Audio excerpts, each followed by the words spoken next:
This is based on an assumption that there ought to be some kind of gender parity. My suggestion is that there isn't. We don't complain when women dominate subjects like nursing. We shouldn't complain when men dominate subjects like physics.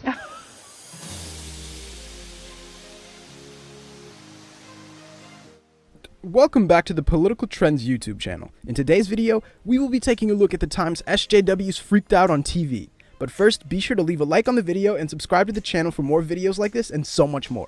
Hit the bell icon so you don't miss out on any future videos. Now, number 1, we kick things off with an interview that happened on There was a debate going on between two guests and they were arguing about feminism. One of the guests, who were a part of the debate, made quite the statement that really made the feminist really angry.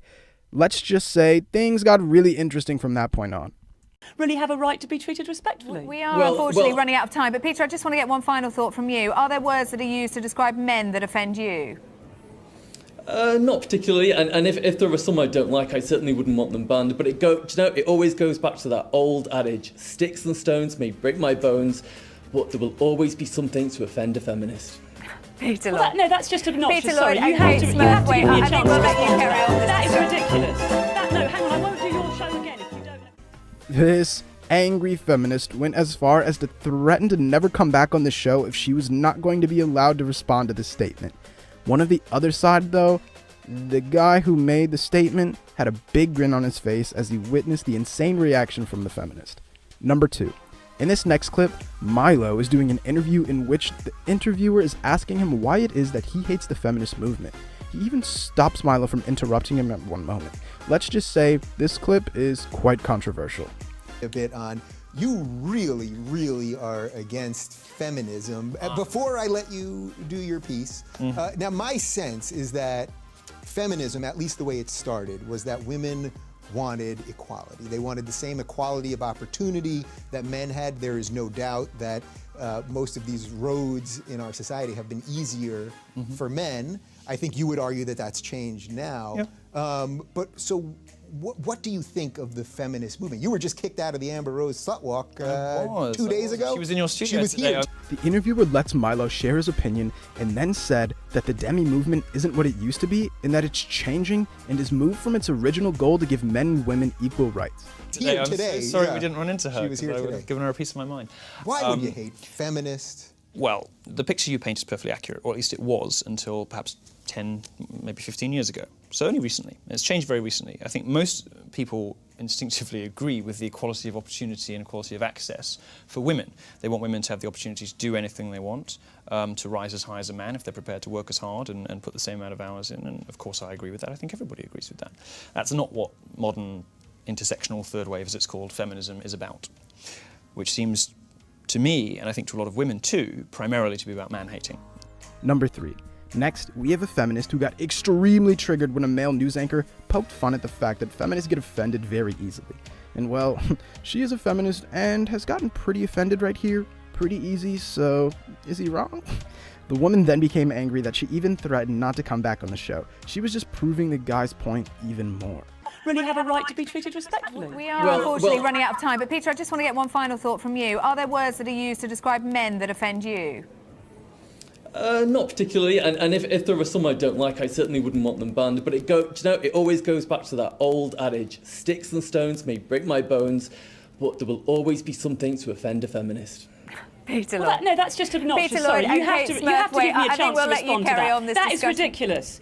No, hang on, I won't do your show again if you don't let me respond to that. Go on, Kate, have a word. Come on, that's ridiculous. But things did not end there. It escalated even more. She kept on yelling at the news anchor and she kept getting offended by everything the anchor said. Once again, this was just proving the point that the anchor pointed out at the start.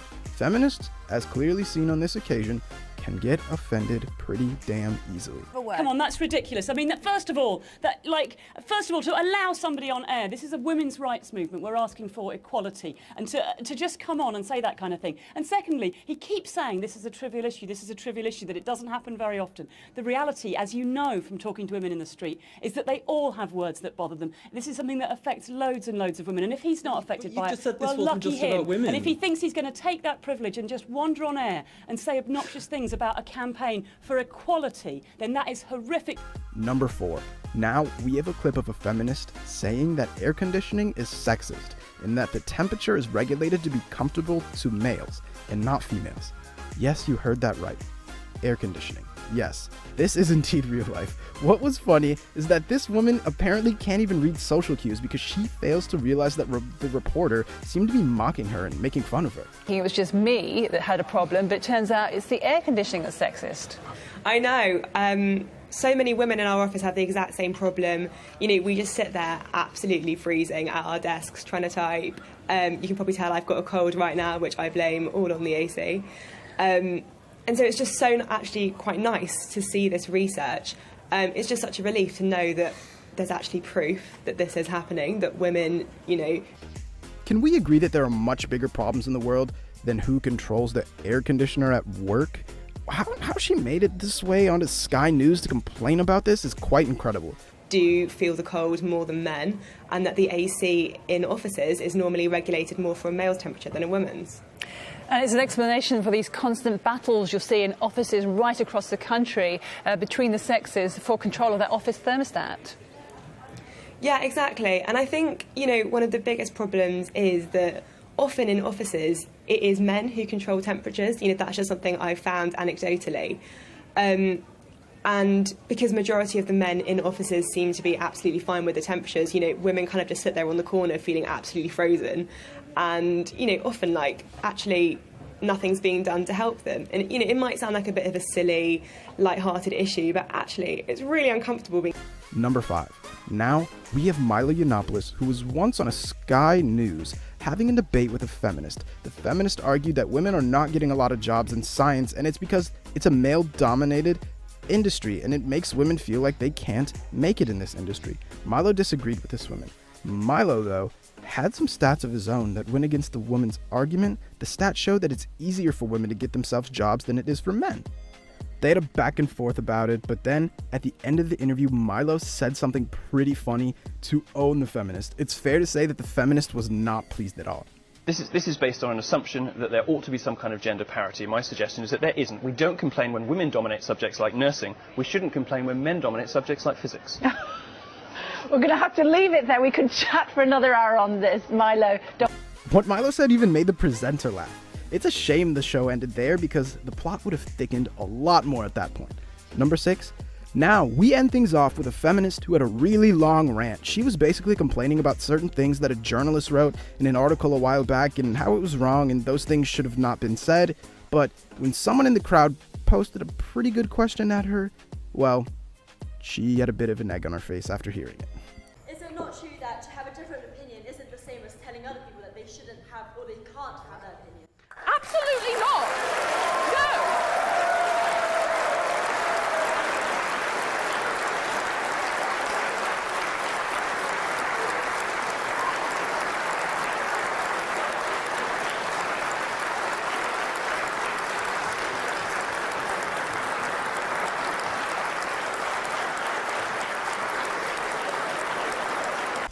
The crowd went crazy. They were in agreement with the audience member. They were clapping and cheering and all of that. The feminist had a very big frown on her face. Just one question from someone in the audience absolutely crushed her. Those are some of the craziest times SJW's freaked out on TV. Which one of these movements is your favorite? Let us know down in the below. Thank you guys for watching today's video. If you enjoyed it, please be sure to hit the like button and subscribe to the channel for more videos like this and much more. Hit the bell too so you don't miss out on any future videos. We'll see you guys in the next one, but until then, take care.